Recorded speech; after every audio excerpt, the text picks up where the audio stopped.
ये दिन भी रीमा के लिए रोजाना की तरह ही एक दिन था, आम सा दिन। जैसे वो रोजाना रूटीन का घर का काम करती हैं, तो ऐसे ही वो आज भी घर का काम कर रही थी। इसी रूटीन में से एक दिनचर्या का हिस्सा ये भी था कि जैसे ही शाम के 6 बजते थे तो वो अपने पति संजीव का इंतजार करने लग पड़ती थी। जैसा मैंने कहा कि ये रीमा के लिए तो एक रूटीन का दिन हो सकता है, लेकिन शायद आज उसके पति संजीव के लिए ये रूटीन का दिन था नहीं। घड़ी पर जैसे ही 6 बजते हैं तो रीमा की आंखें घर के दरवाजे की तरफ चली जाती है। बस इंतजार हो रहा होता है उसके पति के आने का। कुछ ही समय बाद डोरबेल बजती है और रीमा को पता लग जाता है कि भैया अब उसके पति आ गए हैं, तो दरवाज़ा वो खोलने के लिए जाती है। हमेशा की तरह रीमा को यही होता है कि जैसे ही दरवाज़ा खोलूंगी तो अपने पति का मुस्कुराता हुआ चेहरा सामने पाऊंगी, और मैं भी उनको बिल्कुल ऐसे ही मुस्कुराती मिलूंगी और उनकी सारे दिन की थकान खत्म हो जाएगी। लेकिन आज कुछ और ही था। जैसे ही रीमा दरवाज़ा खोलती है, सामने उनके पति संजीव तो होते हैं, लेकिन एक मुस्कुराते हुए चेहरे से नहीं, बल्कि एक काफ़ी मुरझाए हुए चेहरे से, पसीने से तरबतर चेहरा। ये देख के रीमा एकदम से डर जाती है, लेकिन क्योंकि आज तक कभी ऐसा हुआ नहीं कि संजीव को उन्होंने ऐसे मुरझाए हुए चेहरे के साथ देखा हो। अब जैसे ही संजीव अंदर आता है, अपना बैग साइड पे रखता है, तो रीमा अपनी तरफ से कोशिश करती है कि सब ठीक ठाक है, क्या हुआ। संजीव बस एक बात कहता है कि पानी लेकर आना जरा। तो रीमा जल्दी से भागती जाती है, ठंडा पानी लेकर आती है। संजीव पानी पीता है, कुछ देर के लिए सोफे पर बैठा नीचे की तरफ देखता रहता है, अपने सर पर हाथ रख के। रीमा को ये आभास हो चला था कि हो ना हो कुछ तो अनहोनी हुई है। उसका दिल बैठे जा रहा था। वो फोर्स भी नहीं कर सकती थी संजीव को कि ज़्यादा पूछेगी तो हो सकता है कि संजीव को गुस्सा ना आ जाए। तो फिर रीमा डिसाइड करती है कि वो वेट करेगी। जैसे ही संजीव थोड़ा सा काम डाउन होगा तो फिर उसके बाद मैं बात करूँगी। ये जल्दी से किचन में जाती हैं, चाय बनाती हैं। जितना समय चाय बनाने में लगता है, तब तक ये जब वापस आती हैं तो ये महसूस करती हैं कि संजीव अब पहले से कुछ ठीक लग रहे हैं और अब बात कर लेनी चाहिए। तो ये फिर पूछना शुरू करती है कि आखिर हुआ क्या, बताओ तो सही। उसके बाद जो संजीव उनको ये बात बताते हैं, रीमा की आंखें फटी की फटी रह जाती है, मानो जैसे जिंदगी में पहली बार उसको संजीव की बातों पर विश्वास नहीं हो रहा था। लेकिन संजीव ने ऐसी बात कह क्या दी। ये बात कनेक्टेड है एक ऐसे दिन से, एक ऐसे कार्ड से जो आज से तकरीबन तकरीबन 2.25 महीने पहले शुरू हुआ था। तो बात को हम ले चलते हैं 2.25 महीने पहले, जहां से आज के इस व्यवहार की, यानी कि जैसा संजीव आज व्यवहार दिखा रहे थे, डरे हुए, सहमे हुए, परेशान, हताश, उसकी शुरुआत उस रोज से होती है। जैसे मैंने कहा, हमेशा की तरह उस रोज भी रीमा 6 बजते ही संजीव का इंतजार कर रही थी। संजीव घर आते हैं। आज उनके हाथ में एक कार्ड होता। देखने से ही वो एक वेडिंग कार्ड नजर आ रहा था। तो रीमा खुश होकर पूछती है कि अरे ये वेडिंग कार्ड, कोई कुलीग की शादी है क्या? तो संजीव मुस्कुराते हुए हाँ में सर हिलाते हैं और अंदर आके बैठ जाते हैं। उसके बाद फिर कार्ड खोलते हैं और पढ़ के सुनाना शुरू करते हैं कि ये हमारे ऑफिस के कुलीग हैं रवि, और उनकी शादी है और हमने सबने सपरिवार जाना है। अब जब शादी की डेट देखी जाती है तो रीमा तो सीधा मना कर देती है। संजीव काफ़ी हैरान होकर पूछते हैं कि क्या हुआ? तो रीमा कहती है कि जिस दिन की ये आप तारीख बता रहे हो और जिस जो भी आप प्लेस बता रहे हो, तकरीबन हमारे घर से ये 100 किलोमीटर दूर है। तो नेचुरली बात है, जाने में 2.5 से 3 घंटे लगेंगे, फिर आने में भी 2.5 से 3 घंटे लगेंगे। उसके बाद फिर हमने वहाँ पे रुकना भी है। तो इस दिन आपको तो नहीं पता, लेकिन जो इनके बच्चे थे, इनके जो फ्रेंड्स थे सेम सोसाइटी में, सेम कॉलोनी में, उनका बर्थडे था, तो सारा एक अच्छा इवेंट वगैरह किया था, तो ये उनको मिस नहीं कर सकती थी। तो संजीव कहते हैं कि ऐसा है कि मैं अब अकेला क्या जाके करूँगा, और ना गया तो फिर वो भी गलत बात होगी, तो तुम ऐसा करो, इसको मिस कर दो, वहाँ पे जाएंगे। लेकिन लाख कहने के बावजूद भी रीमा इस चीज़ को मानती नहीं है और वो कहती है कि नहीं, हम तो ये बर्थडे का मिस कर नहीं सकते। बच्चों को अगर पूछेंगे बच्चों को शादी से क्या लेने देना, वो तो यही कहेंगे हमने बर्थडे का सेलिब्रेट करना है, खेलेंगे, ये करेंगे। तो भाई अब बड़ी मुश्किल से मना लिया जाता है संजीव को कि आपको अकेले ही जाना पड़ेगा। उसके बाद फिर संजीव शादी में जाते हैं, वापस आते हैं तो रीमा नॉर्मल पूछती है कि ठीक थी, कैसी थी दुल्हन, ऐसा वैसा जो भी था। तो संजीव कहता है कि एक तो तुम गई नहीं, अब मुझसे बिल्कुल डिटेलिंग पूछती हो। तो ऐसा करते हैं कि क्योंकि वो ना रवि और अंजलि को बुला लेते हैं खाने पे, उसके बाद तो फिर तुम देख लेना नई नवेली दुल्हन को। रीमा को ये भी बात अच्छी लगती है और कहते हैं कि ठीक है, अभी तो शादी हुई है आज ही, तो अभी थोड़े दिन तो ये घूमेंगे फिरेंगे, बाकी जो अपने रिश्तेदारों के पास जाएंगे आप इनविटेशन पहले से दे के रखो। अब रीमा के कहे अनुसार वो इनविटेशन भी दे देते हैं। इनविटेशन देने के बाद फिर जब बाकी जगहों से, काफ़ी जगहों से ये फ्री हो जाते हैं तो उसके बाद फिर ये आ जाते हैं इनके घर। अंजलि बहुत सुंदर थी, जैसे रीमा भी एक बार उसे देखते ही रह गई। काफ़ी अच्छा टाइम स्पेंड होता है, खाना वगैरह खाया जाता है, बातें की जाती है, तो थोड़ी बहुत दिखावे के लिए नाराज़गी भी की जाती है रवि के द्वारा कि भाभी आप आई नहीं, बच्चे लेकर नहीं आए, बुरी बात है, ये बचूगा। अब उसके बाद ये चले जाते हैं। काफ़ी देर तक जाने के बावजूद भी अंजलि की तारीफें उस घर में चलती रहती हैं कि बेहद खूबसूरत लड़की है। अब ये जो इन्होंने भोज रखा था ये था सैटरडे का। ये तकरीबन महीने में एक बार या कई बार 2 बार भी एक शख्स के पास जाते थे, तकरीबन संडे को। वो शख्स भी इनकी कंपनी में, जहाँ पर ये काम करते हैं संजीव, इनकी कंपनी में काम करते हैं काफ़ी हायर लेवल पर, और उनकी एज भी मतलब है 52-53 के आसपास। इनके ऑलमोस्ट पारिवारिक रिश्ते हैं, तो जैसे मैंने कहा कि इसलिए तकरीबन ये महीने में 1 बार या 2 बार जाते हैं। ना ही सिर्फ इनके पारिवारिक रिश्ते हैं, ना ही वो इनके कंपनी के सीनियर हैं, ना ही वो अब थोड़े से एजड भी हैं, तकरीबन 52-53 साल जैसे मैंने कही एज है, बल्कि इन सब के अलावा वो एक स्पिरिचुअल प्लेस भी रखते हैं। शायद यही कारण है कि ये इनके पास बार बार जाते हैं। स्पिरिचुअलिटी और कुछ हद तक तंत्रिक विद्या भी। ये लोगों को उनकी परेशानियों का हल बताते हैं। इसके अलावा फिर कई जो होती हैं, मतलब छोटी मोटी समस्याएं होगी या फिर कई बार उतारा वगैरह करना, ये भी वो काम करते हैं। जो इनको बख्श है, कहा जाता है कि इनको बख्श है, इनके परिवार से ही ये मतलब प्रथा चलती आ रही है।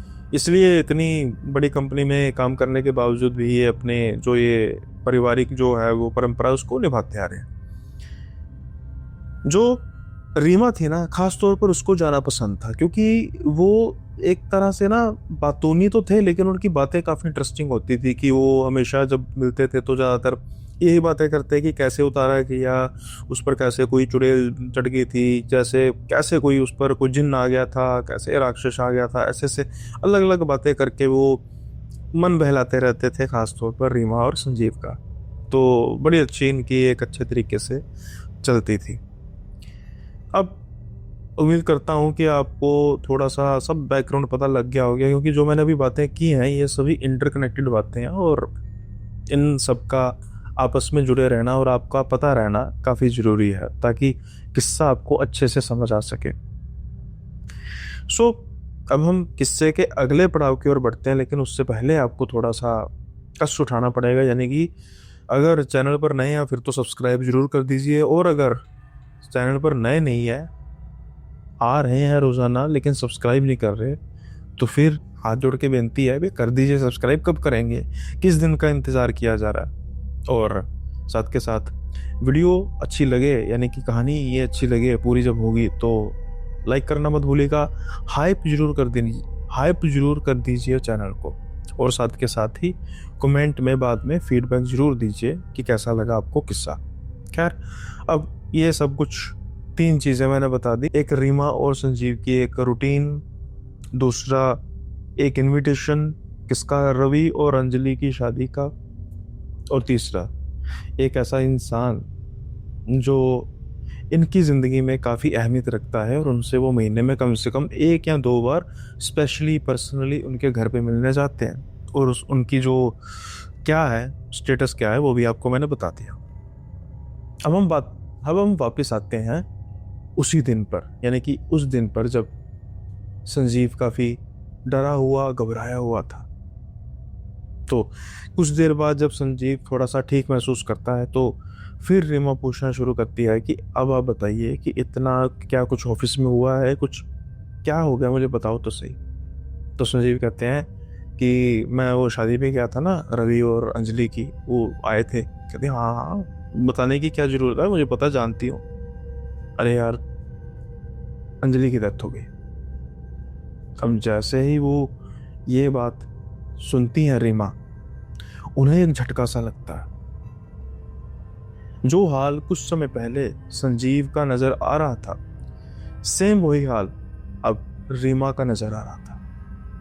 पसीने से तरबतर, अजीब सा इम्प्रेशन कह सकते हैं कि क्या ये झटका लगता ना, बस सन के सन रहना है, क्योंकि अभी शादी को 2 महीने हुए थे, सिर्फ 2 महीने। और क्या बात सुनने को मिल रही है कि अंजलि की डेथ होगी, वो नहीं रहे। अब दिमाग में इससे पहले कई ऐसी बातें घूमती कि क्या हुआ, कैसे हुआ, कहीं कुछ मार पिटाई, कहीं कुछ, और कहीं कुछ डोमेस्टिक वायलेंस, कोई दहेज का चक्कर, ऐसा वैसा कुछ नहीं। तो उससे पहले ही संजीव कहते हैं यार, वो 10 दिन से रवि आ नहीं रहा था, हमें लगा कि शायद घूमने के लिए गया होगा, वैसे मैंने पता किया था वो ठीक नहीं था, कह रहे हैं उसको कोई प्रॉब्लम है। तो मैंने सोचा चलो ठीक है, हो सकता है कोई समस्या वगैरह हो रही हो। शादी में खूब खाया पिया जाता है, अलग अलग जगह पे घूमा जाता है, कई बार नज़र वगैरह भी लग जाती है, काफ़ी ऐसी चीज़ें होती हैं। लेकिन जैसे ही आज शाम को ये खबर आती है, तो मैं तो बस, जो तुम्हारे सामने मेरा हाल है वो वही हाल था बस। कोई भी ऑफिस में यकीन करने को तैयार नहीं था, सिवाय एक पर्सन के, जिसके शक्ल पर ना मैंने कोई हैरानी देखी, ना मैंने कोई परेशानी देखी। रमेश अंकल, वही जिनकी बात पहले हो रही थी। हो ना हो, कुछ ना कुछ तो गड़बड़ है। तो रीमा फट पड़ती है और कहती है गड़बड़ गड़बड़ होगी, ऐसा कैसे हो सकता है, ये 2 महीने तो हैं शादी को, कोई ना कोई बात तो जरूर है। अरे वो रवि पिछले इतने दिनों से आ नहीं रहा, कैसा लड़का रवि, आप तो बड़े सालों से काम कर रहे हैं। तो संजीव कहते हैं अरे भाई, मैं मतलब लिख के दे सकता हूँ कि वो कुछ ऐसी गलत हरकत नहीं कर सकता, कोई ऐसा काम नहीं कर सकता, जरूर कोई ना कोई गड़बड़ हुई है। अब घर का माहौल देखते देखते बदल चुका था, समझ किसी को कुछ नहीं आ रहा था कि क्या रिएक्ट की जाए, क्या इसके बाद कोई काम करने का दिल भी नहीं कर रहा था। जिसको देखा हो कुछ समय पहले दुल्हन के जोड़े में, कुछ समय पहले दूल्हे के जोड़े में, और वो जोड़ी कितने दिन, मैं 2 महीने भी ना चली हो, तो अजीब सा झटका लगता है। शायद जैसे मैंने बोला होगा, अंजलि की डेथ होगी, आपको भी थोड़ा सा झटका लगा होगा, और आपको ये बात का एहसास थोड़ा सा हुआ होगा कि मैं इतना लंबा क्यों खींच रहा था इवेंट को, ताकि जैसे ही आपको पता लगे इस न्यूज़ का, आप भी एक तरह से थोड़ी देर के लिए अटैचमेंट महसूस करें। इसलिए ही मैं थोड़ी सी जो जो ये कहानी है इसका एक एनवायरनमेंट बनाता हूँ। और लोग कुछ कहते हैं कि भाई पहले की 5 मिनट की स्टोरी सुनो, आखिरी 10 मिनट की स्टोरी सुनो। फिल्में भी क्या ऐसे देखते हो तो फिर ये चैनल आपके लिए नहीं है भाई। ये चैनल में कहानी शुरू से लेकर अंत तक चलती है, थ्रिल के साथ, सस्पेंस के साथ। खैर, अब रात काफ़ी परेशानी में गुजरी, लाखों सवाल थे, क्या हुआ होगा, कैसे हुआ होगा, क्यों होगा बेचारा रवि। तो फ़ोन वगैरह भी किया जाता है, पिक तो करता नहीं है। देन उसके बाद जो इनका व्हाट्सएप ग्रुप होता है उसमें आ जाता है कि इतने बजे कल क्रीमेशन है। तो कुछ चुनिंदा लोग, अब सारा ऑफिस तो जा नहीं सकता, जिनमें ये भी शामिल थे, संजीव भी शामिल थे, और साथ के साथ रमेश अंकल भी शामिल थे। ये जाते हैं क्रीमेशन में। खास बात एक ये थी कि लड़की का चेहरा नहीं देखने दिया जाता। आमतौर पे आप ये गौर करेंगे कि जो बिल्कुल लास्ट के टाइम पे जब होता है, जब दर्शन किए जाते हैं शरीर के, तो चेहरा तो जरूर दिखाया जाता है, लेकिन चेहरा बिल्कुल नहीं दिखाया जा रहा था। और दूसरी ओर ये भी था कि कोई पुलिस नहीं थी, कोई भी इस तरीके का कोई अथॉरिटी नहीं थी जिससे महसूस आ रहा हो कि शायद कुछ मामला जो है वो कुछ कानूनी हो चुका है या फिर कोई शक की है। तो रवि सामने था, रो रो के उसका बुरा हाल था, शरीर उसका ऐसे था जैसे किसी ने मार मार के जख्मी किया हो, घर वालों की हालत बुरी, लड़की वालों की हालत बुरी, लेकिन कुछ ऐसा नहीं था रवि के साथ। जैसे उसको गले मिल रहे थे कि क्या हो गया, ऐसा हुआ, जो भी करते हैं, लेकिन ऐसा कुछ नहीं कि हमारी बच्ची के साथ ऐसा कर दिया वैसा कर दिया। तो वहां जाके उनको ये माहौल तो पता लग चुका था कि मतलब ठीक है, बात ऐसी नहीं है कि जैसे हमने कुछ पल के लिए सोचे कि रवि ने तेने कुछ किया। अब संस्कार होता है काफी अजीब सी परिस्थितियों में कि दुल्हन का, की लड़की का चेहरा जो है वो दिखाया नहीं क्या। उसके बाद उस समय तो कुछ बात करने को थी नहीं, और ये बस रवि को ढांढस बढ़ाते हैं और आ जाते हैं वापस। इससे ज्यादा क्या कर सकते थे। अब ज्यादा बात रमेश से होते नहीं, क्योंकि जैसे मैंने कहा कि माहौल गमगीन था और बाकी कुलीग्स भी साथ में थे। उन कुलीग्स की नज़र में रमेश और संजीव का रिश्ता एक नॉर्मल रिश्ता था, घरेलू रिश्ता नहीं था, तो इसलिए कोई ऐसी बात करने का तुक बनता भी नहीं था। लेकिन अब ये इंतजार करने लग पड़े थे उस इतवार का जो आने वाला था, कि ये जाएंगे तो कम से कम बात तो इनको, कुछ तो बात पता होगी, तो फिर ये उनसे बात करेंगे। अब आके जब सारी बात इनको बताते हैं कि कुछ ऐसा पुलिस वगैरह का चक्कर नहीं है, लेकिन एक बात बड़ी अजीब नोट की कि अंजलि के दर्शन नहीं आखिर में कराए गए, उनकी जो बॉडी है उनके दर्शन नहीं कराए गए, ऐसे ही चेहरा लिपटा हुआ था और बाद में अग्नि दे दी। ये बात रीमा को भी काफ़ी अजीब लगती है और सारी बात बताई कि हम अंकल से पूछेंगे, रमेश अंकल से पूछेंगे।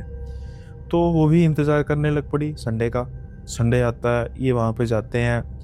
आज हंसी मजाक वाली बातें नहीं हो रही थी, क्योंकि जैसा मर्जी या कुली था, लेकिन एक एक मौत हुई थी और उसका कहीं ना कहीं असर साफ दिखाई पड़ रहा था। तो हल्की फुल्की बातें होनी शुरू होती हैं। तो संजीव कुछ देर बाद फिर ये छेड़ ही देते हैं कि वो जो रवि है, आपने उसकी उस दिन हालत देखी, ऐसा था जैसे कुछ टॉर्चर हुआ हो। उसका शरीर देखो, वो तो पिछले कई दिन से आ नहीं रहा था। मैंने इतना गौर नहीं किया कि आप कह रहे थे बीमार है या बाकी भी कह रहे थे बीमार है, लेकिन उसकी हालत ऐसी है, वो तो पहचाना नहीं जा रहा था। क्या मतलब, कुछ आपको पता है? अब जब जैसे ही ये बात उनसे करते हैं रमेश से, तो वो उनकी तरफ आंखें बड़ी बड़ी करते हुए कहते हैं कि क्या नहीं पता संजीव मुझे? अरे यार, इतनी जल्दी सब कुछ हो गया कि तुमसे भी बात नहीं हो सकी, और अभी ये सब कुछ चल रहा था, तो मैंने तुमसे बात करना भी सही नहीं समझा कि चलो ये अपना जो इनका पर्सनल मैटर है सॉर्ट आउट होगा, और ऐसे बिल्कुल करीबी जो हो तो उसका केस डिस्कस नहीं करना चाहिए। लेकिन सच कहूँ तो बेटा, मुझे भी नहीं पता था कि ये बात यहाँ तक चली जाएगी। अब संजीव और रीमा की हैरानी और बढ़ चुकी थी कि मतलब जो हमने सोचा था वो लगभग लगभग है कि कुछ गड़बड़ है, लेकिन जिस तरीके से रमेश अंकल ये बातें कर रहे हैं, ये तो और असमंजस में डाल रही हैं या कि कुछ, यानी कुछ बड़ा हुआ है, कुछ खौफनाक, बहुत बड़ा खौफनाक हुआ है। अब ये फिर पूछना शुरू करते हैं कि फिर क्या क्या हुआ था और क्या इतनी जल्दी आप क्या कर रहे हैं। तो रमेश कहते हैं कि देखो, तुम्हें तो सिर्फ यही पता है कि शादी हुई है, तुम्हारे घर पे भी आए थे, उसके बाद अपने रिश्तेदारों के घर पे गए होंगे, घूमने गए होंगे, लेकिन बेटा बात बहुत जल्दी शुरू हो चुकी थी। तकरीबन शादी के 25 दिन के बाद ही समस्याएं बढ़ने शुरू हो गई थी। और जो मुझे रवि ने बताया वो एक एक बात मैं तुम्हें बताने जा रहा हूँ। और इवन की जब मौत हुई उसके बाद भी मुझे पता लगा था, मुझे रवि का फ़ोन आया था। अब जैसे जैसे ये बातें करते जा रहे थे रमेश, वैसे वैसे उनकी जिज्ञासा भी बढ़ती जा रही थी, ठीक ऐसे जैसे आपकी जिज्ञासा बढ़ती जा रही है कि आखिर हुआ क्या। तो रमेश बताना शुरू करते हैं कि बेटा ये तो 20-25 दिन तो ठीक रहा इनका। अब रात का समय था, रवि कहता है कि जो पहले दिन हुआ कि ये सो रहे थे, तो तकरीबन 3:15 3:30 के बीच बीच में अचानक इनकी जाग खुलती है। तो ये क्या पाते हैं कि अंजलि साथ नहीं है, बेड पे नहीं है, और इनको अचानक पहले चौंकते हैं। तो फिर इनको लगता है कि चलो वॉशरूम गई होगी। अब जैसे एक बार आँख खुल गई तो थोड़े से सेंसिस होते हैं कि हाँ, वेट करने लग पड़ते हैं कि पत्नी आएगी वापस। कुछ समय बाद वॉशरूम का दरवाज़ा नहीं खुलता, बल्कि जो कमरे का दरवाज़ा वो खुलता है, यानी कि अंजलि कहीं बाहर से आ रही थी। और वो आके बेड पे बैठती है और ये पूछते हैं कि अंजलि कहाँ पे गई थी तुम? तो वो कह रही है कि मुझे कुछ ठीक महसूस नहीं हो रहा था, कुछ सफोकेशन हो रही थी, तो इसलिए मैं बाहर थोड़ी सी ताज़ी हवा खाने गई थी। बात आई गई हो जाती है।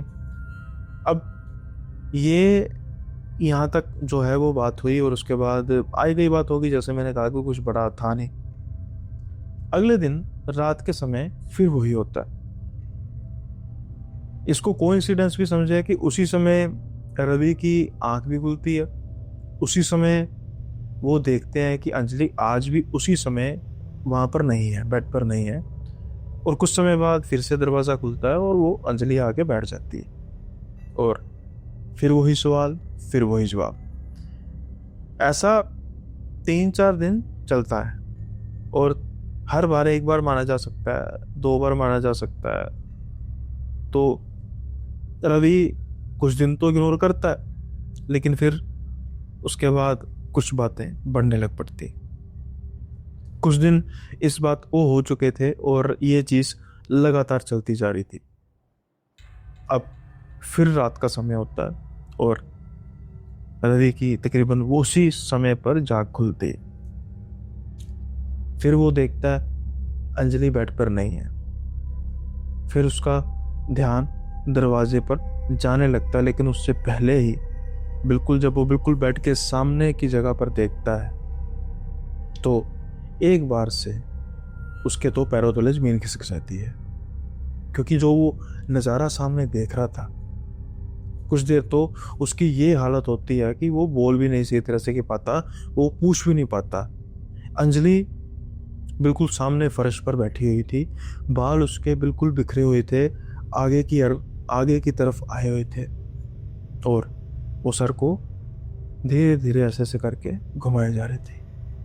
जैसे मैंने कहा कि रवि पहले तो उसको देख के शक पका जाता है कि ये कर क्या रही है।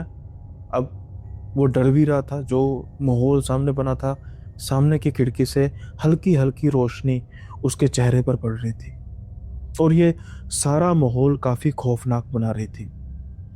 अब वो धीरे धीरे बढ़ता है अंजलि की तरफ, उसके कंधे पर हाथ लगा के कहता है कि क्या कर रही हो। जैसे ही वो ये कहता है, वो तेज से सर उसकी तरफ घुमाती है और बहुत ऊंची बोलती है, पागल। बस ये कह के वो नींद के आगोश में चली जाती है। बेहोश नहीं, नींद के आगोश में। बेहोश मतलब आंखें बंद करती है, ये उसको हिलाते क्या हो रहा, तो वो कह रही है मैं कहाँ पे हूँ, वो नींद आ रही है, मैं यहाँ पे नीचे क्या कर रही हूँ। आवाज़ ऊंची थी तो घर वालों को भी आवाज़ सुनी। तब तक वो आते हैं, इनको दरवाज़ा खटखटाते हैं, कहते नहीं कुछ नहीं है, बस शायद नींद में चल रही थी, तो मैंने इसको अचानक से डरा दिया, तो आवाज़ आई होगी आपको। तो ये उनको बिस्तर पर लेके जाते हैं और सुला देते हैं। पहले कुछ दिन तो जब ये चीज़ नॉर्मल चीज़ प्रक्रिया चल रही थी बाहर आने जाने की, तो किस तरीके की रवि क्वेश्चनिंग करते नहीं, लेकिन आज जो उन्होंने नज़ारा देखा था रात को, उसके बाद तो ऐसा नहीं हो सकता था कि वो सवाल ना पूछते। तो फिर सुबह होते ही जब ये देखते हैं कि बिल्कुल ठीक है अंजलि, कुछ इस तरीके का लग नहीं रहा कि जिसके वो थकी है या फिर उसको कुछ तबीयत उसकी खराब है, तो वो पूछते हैं कि अंजलि रात को क्या कर रही थी।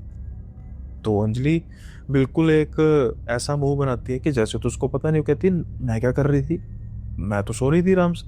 तो रवि कहते तुम सच कह रही हो, तुम्हें बिल्कुल नहीं पता कि रात को क्या हुआ था। अब अंजलि कहती नहीं, मुझे सच नहीं पता, मुझे इतना पता है रात को हम सोए बस, अब सुबह उठे। तो फिर रवि पूछते हैं कि तुम्हें कोई नींद में चलने की कुछ ऐसी आदत है।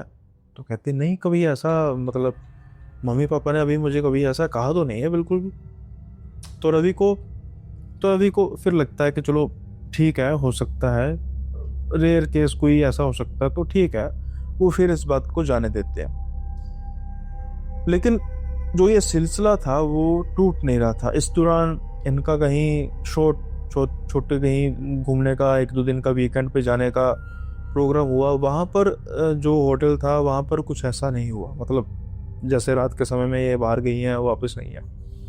उस दौरान किसी रिश्तेदार के घर भी रहे हैं, तो वहाँ पर भी कुछ ऐसा नहीं हुआ। लेकिन जैसे ही ये घर दोबारा आते हैं तो फिर से वही चीज़ शुरू हो जाती है। अब रवि को ये चीज़ थोड़ी सी परेशान करने लग पड़ी थी।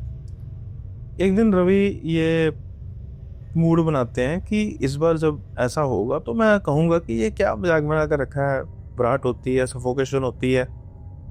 चलो ऐसा करता हूँ, मैं जो खिड़की है खोल दूंगा, ऑल दो सर्दियाँ हैं लेकिन कम से कम तुम्हें तो सुकून मिलेगा। ये सोच के बैठे हुए थे, भरे बैठे हुए थे, क्योंकि आज भी अंजलि नहीं थी दूसरी साइड पे। कुछ समय बाद दरवाज़ा खुलता है, अंजलि बैठती है बेड पर, बाल उसके बिखरे हुए थे, तकरीबन जो बिखरे होते थे। तो रवि थोड़ा सा फ्रस्ट्रेट होके कहते हैं, अरे अंजलि क्या यार, तुम मेरी नींद भी खराब कर देती हो। ऐसा करते हैं, खिड़की खोल देते हैं, आगे से बाहर मत जाया करो। तो अंजलि की जो आवाज़ आती है उसके बाद तो जैसे मानो सारे शरीर में रवि के सिरन दौड़ उठती है। वो बड़ी भारी आवाज में कहती है कि अपना काम कर और मुझे मत सिखा क्या करना है। जब मेरा मन करेगा मैं सोऊंगा, जब मेरा मन करेगा मैं जागूंगा। ये चंद लाइनें थी, शायद जिसके बाद रवि की जिंदगी बदलने वाली थी। क्योंकि अब जो बोल रहा था कोई उसके अंदर से, या जो उसके पत्नी के वेश में बोल रहा था, रवि को ये एहसास हो चुका था कि वो अंजलि नहीं है। जैसा मैंने कहा कि एक सिहरन दौड़ उठती है सारे शरीर में, उसके साथ ही रवि जल्दी से उठते हैं और अब उनमें इतनी हिम्मत नहीं थी कि वो अंजलि को कॉन्फ्रंट कर सके, उसको पूछ सकें कि क्या कह रही है, क्योंकि अभी कुछ समय पहले उसने कहा था कि मेरा जो मन होगा वह करूँगा, करूँगी या करूँगा। रवि एक ऐसे इंसान थे जो इन चीज़ों में मानते थे। तो पहली ही बार में उनको कुछ ऐसा आभास हो जाता है कि कुछ ठीक नहीं है। ये धीरे से उठते हैं, दरवाजे तक जाते हैं, दरवाज़ा बंद करते हैं, दूसरे कमरे में चले जाते हैं। सुबह होती है, जब कमरे में आते हैं तो देखते हैं कि अंजलि बड़े आराम से सो रही है, जैसे कल रात को उसने कुछ किया ही ना हो या कुछ हुआ ही ना हो। लेकिन आज वो थोड़े से अंजलि पर सख्त थे। वो कहते हैं कि अंजलि मुझे तुम बताओ कि तुम रात को कहाँ पर जाती हो। तो अंजलि कहती है कि मैंने आपको कहा तो है कि मुझे थोड़ी सी सफोकेशन होती है, मुझे शुरू से प्रॉब्लम है, तो मैं इसलिए थोड़ी सी ताज़ी हवा खाने के लिए बाहर चली जाती हूँ। तो रवि कहते हैं कि ये बात तो ठीक है, लेकिन कल जब मैंने तुम्हें कहा कि हम खिड़की खोल देते हैं, मेरी नींद खराब होती है, तो उसके बाद तुमने क्या कहा। तो अंजलि कहती है मैंने क्या कहा, मुझे तो नहीं कुछ याद।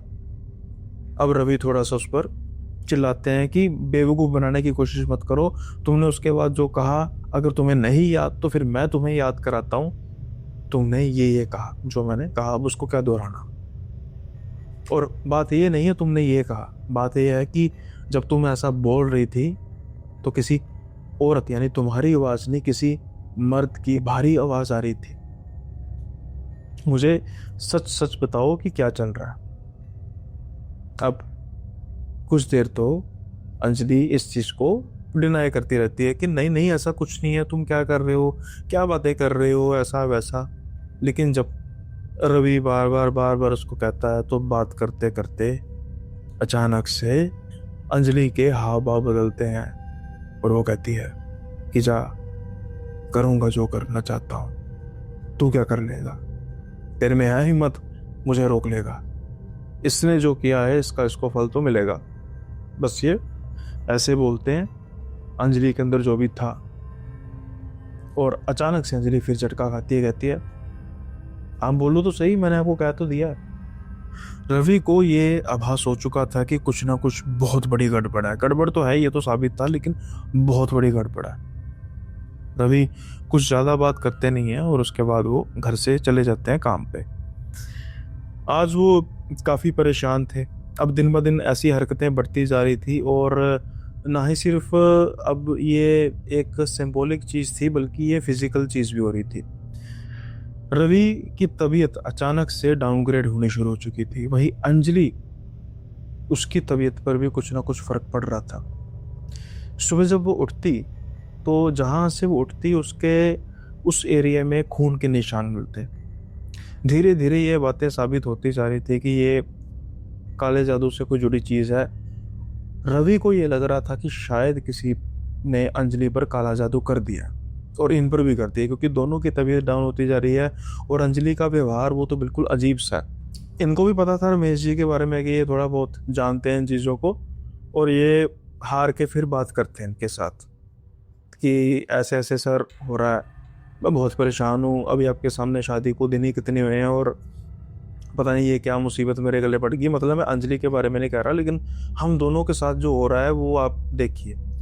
अब क्या होता है, रमेश जी ध्यान लगाते हैं और रवि को कुछ रेमेडीज वगैरह देते हैं, और ये भी कहते हैं कि अंजलि को रेमेडीज ये भी दे देना, और इलाज करते हैं शुरू। बेटा कोई घबराने वाली बात नहीं, ऐसा होता है, लोग, तुझे पता है आजकल दुनिया कितनी खराब है, लोगों की नजरें जो हैं पलटती देर नहीं लगती, किसी ने कुछ कर दिया होगा छोटा मोटा, देख लेंगे, कोई ऐसी घबराने वाली बात नहीं। उसको खूब तसल्ली देते हैं और कहते हैं कि अपनी सेहत का ध्यान रख, अगर कुछ छुट्टियां चाहिए तो बता दे, मैं बात कर लूँगा मैनेजर से और वो करा देंगे तेरा। तो रवि कहते हैं अभी सर शादी की छुट्टियां की हैं, कहते हैं सेहत सबसे पहले होती है बेटा, चलता रहता है ये सब, कोई बात नहीं, मैं देख लूँगा। तो उसके बाद क्या होता है कि जो भी ये फीचर्स बता रहे थे, रवि चला जाता है उनके कैबिन से, तो ये अपने गुरुजी को फोन करते हैं रमेश जी। फोन पर बात होती है और अब रवि जो है वो अपने घर जा रहा है। अभी वो घर से कुछ ही दूरी पर होगा, पहुंचने वाला होगा कि रमेश जी का फोन आता है। रमेश जी कहते हैं कि बेटा जो रेमेडीज मैंने तुम्हें और अंजलि के लिए बताई थी ना, वो तुम सिर्फ अपने पर करना, अंजलि पर मत करना, बस सिर्फ अपने पर करना, और कोशिश करो अंजलि से जितना दूर रह सको। पहली बात तो उससे जितनी कम हो सके बात करो, ज़्यादा उससे बहुत ज़्यादा बात नहीं करनी। और एक बात, अपनी रेमेडीज तो शुरू कर रहे हो, साथ के साथ अभी के अभी अपने इन लॉस में जाके बात करो, सारी बात बताओ क्या हुआ। और मैं तुम्हें एक बात कह देता हूँ कि जो कुछ भी हो रहा है, हिंट दे रहा हूँ, तुम्हारे इन लॉस को पता है। अब जब ये बात सुनते हैं, कुछ पूछने की कोशिश करते हैं कि अब बताइए तो सही कि पता क्या लगा, लेकिन इससे ज़्यादा रमेश कुछ बताने को तैयार नहीं थे। लेकिन वो तो रवि पर लागू होता था, अभी रमेश बात बता रहे हैं संजीव और रीमा को। तो फिर संजीव और रीमा पूछते हैं कि हुआ क्या, तो ये कहते हैं कि वो भी बताऊंगा। लेकिन उसके बाद जैसे जैसे घटनाएं बढ़ती गई, मैं पहले उसकी बात करता हूँ। उसके बाद रवि ने रेमेडीज ली, उसको कुछ फ़र्क महसूस हुआ, तो अब ये तकरीबन तकरीबन रोज़ ही रमेश जी से बात करता। जो जो घटनाएं किस तरीके की होती कि रात के समय में अंजलि का जो बिहेवियर है वो बिल्कुल अलग हो जाता था। वहीं दूसरी ओर उसके शरीर पर अब कुछ ऐसे चोटों के निशान भी दिखाई देने लग पड़े जैसे उसको कोई टॉर्चर करता है, लेकिन उसको दर्द का एहसास ही नहीं था। वहीं दूसरी ओर रवि की तबीयत ठीक हो रही थी, लेकिन वो शायद अंजलि की फ्रस्ट्रेशन बढ़ा रही थी। फिर धीरे धीरे धीरे धीरे जैसे जैसे कुछ दिन बीतते हैं, तो मुझे रात के समय में रवि का फोन आता है, बेहद रो रहा था, बहुत बुरी तरीके से, और कहता है कि रमेश सर वो चले गई हमेशा के लिए। और आप यकीन नहीं मानेंगे कि उसकी हालत कैसी है। अब ये जब सुनते हैं संजीव और रीमा, तो संजीव को क्या याद आता है कि उसकी बॉडी को देखने नहीं दिया गया। तो संजीव कहता है कि क्या क्या मतलब क्या हुआ। तो फिर रमेश बताते हैं कि उस रात हुआ क्या। रमेश बताते हैं कि ये रवि अपने घर आया रात के समय में, और इनके पेरेंट्स कहीं किसी काम से बाहर गए हुए थे। अब सिर्फ घर में कौन था, अंजलि और रवि। अंजलि खाना वगैरह बनाती है और रवि कुछ देर बात करने की कोशिश करता है अंजलि से, लेकिन आज अंजलि उसी रूप में थी जिस रूप में वो उसको कभी देखना नहीं चाहता था। जैसा कि मेरी तरफ से भी उसको बताया गया था कि कोई भी बात करनी नहीं है, कुछ भी बहसबाजी नहीं करनी। लेकिन रवि एक चीज़ महसूस करता है कि बहुत ज़्यादा उसके गुर्राने की आवाज़ आ रही थी, जैसे उसके अंदर कोई जानवर था जो आज बाहर आना चाहता था। रवि को इस बात से डर लग रहा था।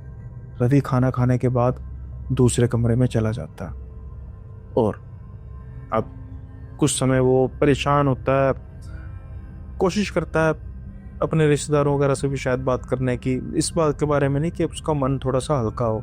वो टाइम बिताना चाहता था ज़्यादा से ज़्यादा, कि शायद कुछ समय बाद अंजलि नॉर्मल हो जाए। ये ऐसे ही करते करते, बिंज वॉचिंग वगैरह करते करते तकरीबन सुबह के 4 साढ़े 4 हो चुके थे, और उसको ये पता था रवि को कि अब इस समय वो नॉर्मल हो गई होगी। लेकिन जैसा ही वो दरवाज़ा खोलता है, सारा घर उसकी चीखों से गूंज उठता है, क्योंकि उसके ठीक सामने उसकी पत्नी जमीन पर लेटी पड़ी थी, उल्टे ही, लेकिन चेहरा उसका पूरी तरीके से, मुंह उसका, गर्दन मुड़ी हुई थी। और उसके फेस, जैसा मैंने कहा कि अंजलि इतनी खूबसूरत थी कि हर कोई देखे तो देखते ही रह जाए, लेकिन उसका चेहरा बिल्कुल काला पड़ा हुआ था, जैसे किसी ने पेंट किया हो। आंखें उसकी खुली हुई थी, चेहरे पर उसकी मुस्कुराहट थी, मरने के बाद भी खून निकल रहा था उसके मुंह से, और उसकी नाक काफी ज्यादा अस्त व्यस्त हुई हुई थी, जैसे किसी ने उसकी नाक को बड़ी बुरी तरीके से नोचा हो, और आंखों में कट दिखाई दे रहे थे, यानी खून निकल रहा था। अब आप खुद सोचिए कि क्या मंजर होगा। उसके बाद फोन आता है मुझे कि ये सब कुछ हो गया, तो मैं कहता हूँ कि जल्दी से अपने इन-लॉज को फ़ोन करो, उनको अभी से अभी बुलाओ, और कोई भी चीज़ को छूना नहीं है, कुछ नहीं करना, क्योंकि जब अंजलि की बॉडी ऐसे मिली तो एक घेरा बना हुआ था उसके आसपास, उसके अंदर काफ़ी चीज़ें, सिंदूर, कुछ हड्डियाँ, मतलब बिल्कुल कोई काले जादू जैसी चीज़ें मिली हुई थी।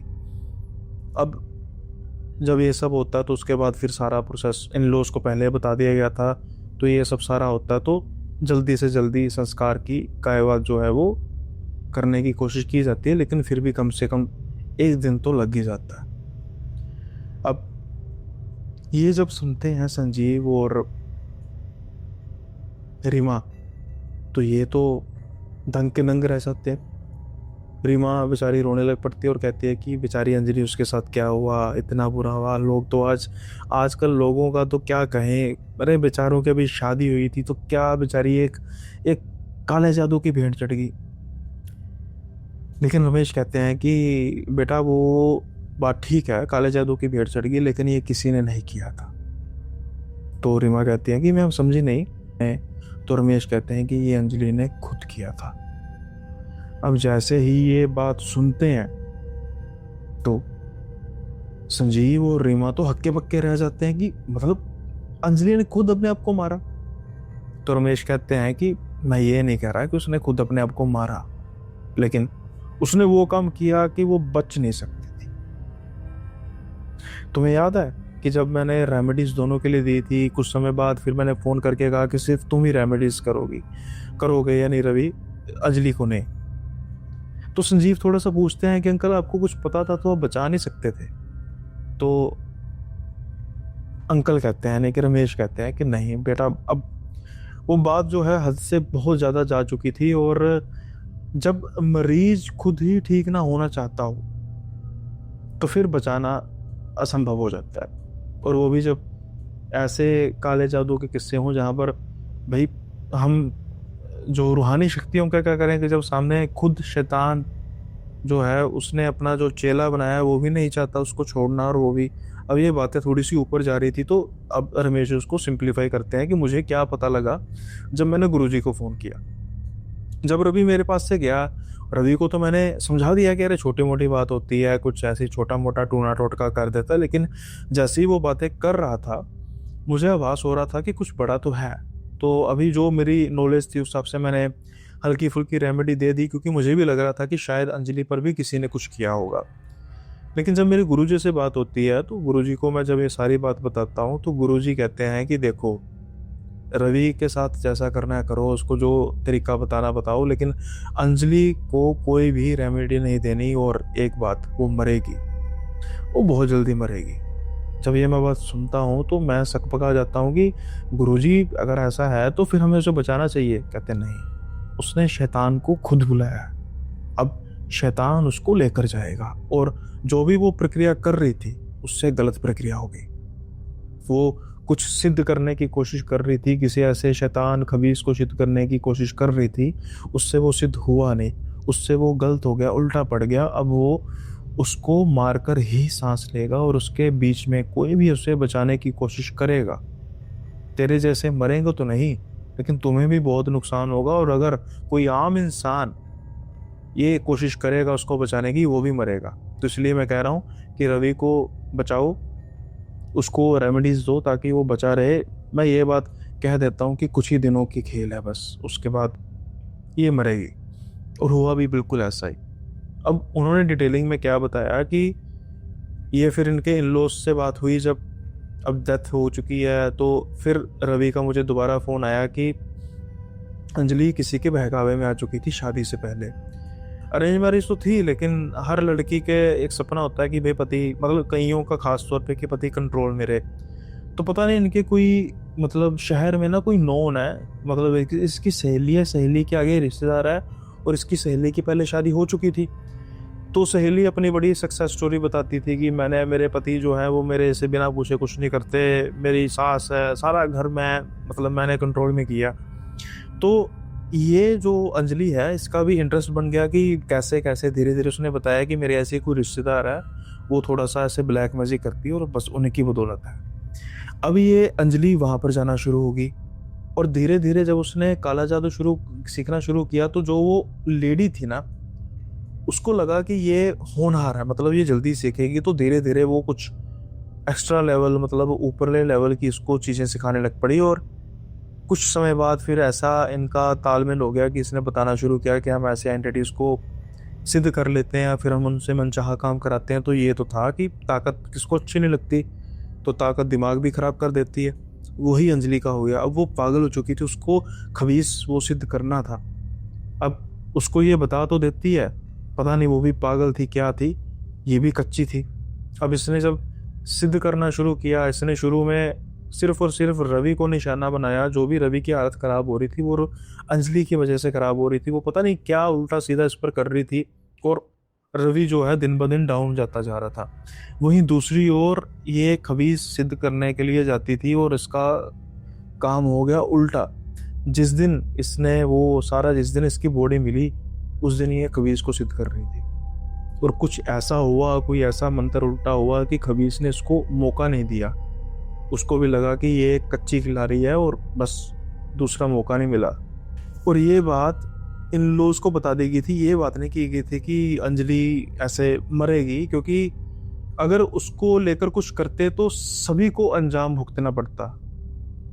हमें पहले पता लग चुका था कि वो सिद्ध करने की बड़े दिन से कोशिश कर रही है और उससे गलती हो चुकी है, इसलिए परिणाम बड़े जल्दी जल्दी भुगते जा रहे हैं, बड़े जल्दी जल्दी होते जा रहे हैं। और उस दिन ख़त्म हो गया काम।